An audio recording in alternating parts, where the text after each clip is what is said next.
We'll say good morning. Today is Thursday, the 16th of May, 2024. It is 7:50 a.m. And I want to start you off with our photo of the day from Diana Roberts over in Paya Bay. Taken yesterday, I think, in the afternoon. The reason why I think it's in the afternoon is because you can see some blue skies, which normally in the morning time we're not seeing because of all the smoke. But you can see the smoky haze from Paya Bay as you look back towards Punta Blanca on the northeast side of the island. So in this report, we're going to talk a little bit about why the smoke gets a little better in the afternoon, and also if we have any prospects for it getting better over the next few days. Let's start with our satellite. We can see the smoky haze over the region here as we look towards Guanaja. Yesterday, I think Guanaja may have seen a few more blue skies, but now they're in this haze as well. You can see the blue ocean over towards Swan Island, but unfortunately not here. So we are stuck in this haze. And yesterday I posted on the Facebook group the radar image. And if you look at the radar, you might say, hey, look, there's some showers over towards San Pedro Sula. And that is not rain, this is smoke being picked up by the radar. And you can see it pretty heavy over here between Tegucigalpa and San Pedro Sula. You can also see some over towards Puerto Lempira in the Mosquito Coast, gracias a Dios. It looks like in the central part here that it might be a little better, but that's only because it's so far from the radar. You have Belize City, the northern part, Managua, Nicaragua in the southern part. Honduras has no publicly available weather radar, so I think this is just a hole. If we had radar, we would see smoke here as well, I believe. So let's talk a little bit about why it's worse in the mornings. So you can see in the wind image, this is from the Euro model, but it's showing us our current wind at 7 a.m. on Thursday. We're getting more of a southeasterly flow, and it's pulling up the smoke from the mainland over here on the eastern side. And as we get into the afternoon, we tend to get a little bit more of an easterly flow. So that brings in a little bit more of the cleaner ocean air and less of the dirty mainland air. Tomorrow we see the same pattern of a southeasterly flow turning into an easterly flow. Now tomorrow night we're going to be quite windy, as this shows. In fact, if I were to go over here and show you the wind gust, look at that, and I were to plant a flag here, perhaps some 40 mile per hour gusts. So tomorrow night will be quite windy. So the weekend looks very similar.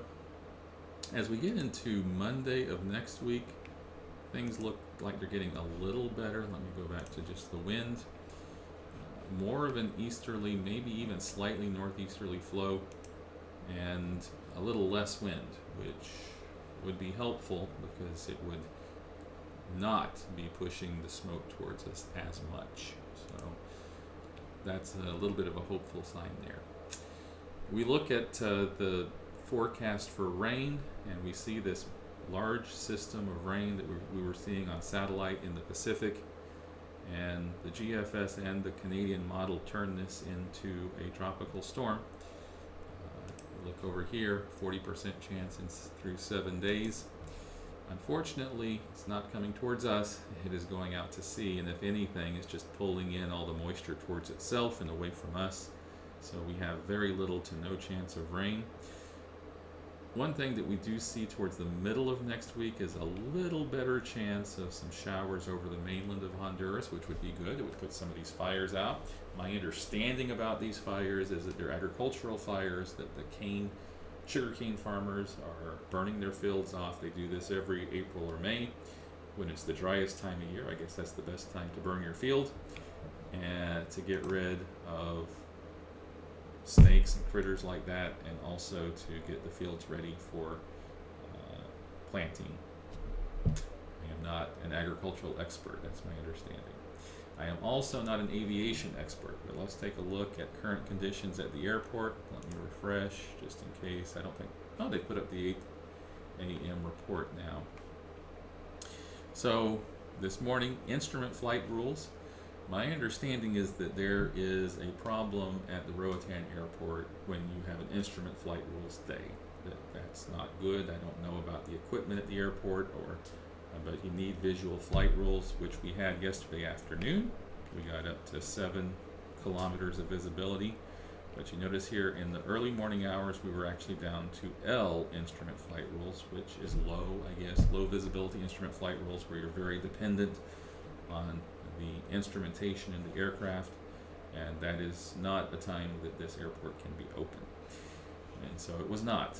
My understanding is only like one flight from Houston was canceled. The flights from Miami and Dallas were able to land a few hours late. Hopefully that'll happen today again, and that they'll be able to reopen the airport in the afternoon. It looks like we're getting a little bit better start today than we had yesterday. So that should give us some hope. But right now, Roatan, La Ceiba, and San Pedro Sula are all closed, and San Pedro Sula has it actually a little worse than us.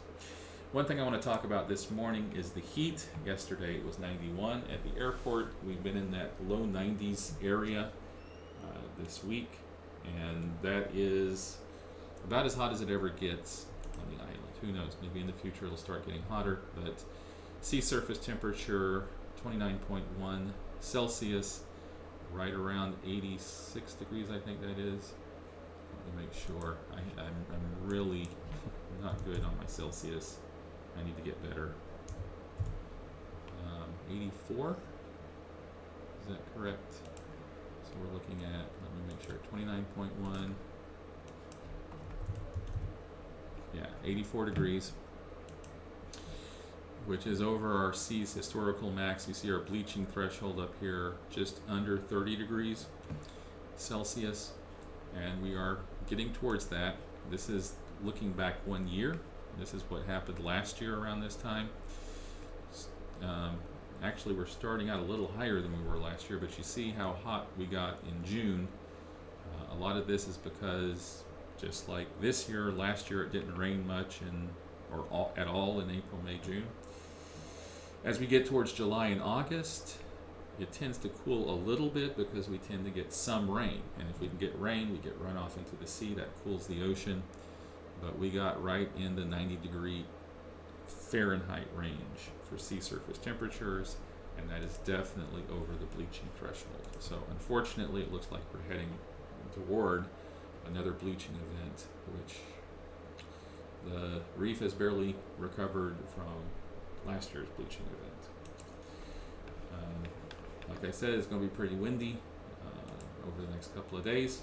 Let's look at some good news. Mitch Cummins is back on the island from his trip to the mainland to look at the eclipse, and he has some great ideas for his baking process to tailor make your dog's food and also make it more shelf stable. So get in touch with Mitch Cummings over at Roatan Pets to learn more. But as always, 10% of proceeds go to Roatan's animal rescue project, ROAR, and that is definitely a worthy cause. All right, well, so to sum things up, hopefully the smoke situation gets better into the beginning of next week.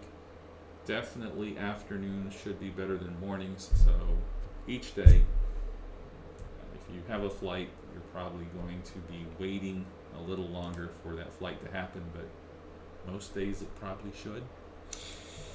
And no rain in the forecast. Continued fairly windy with east winds, but even that getting a little better start with next week. All right, you guys have a good day.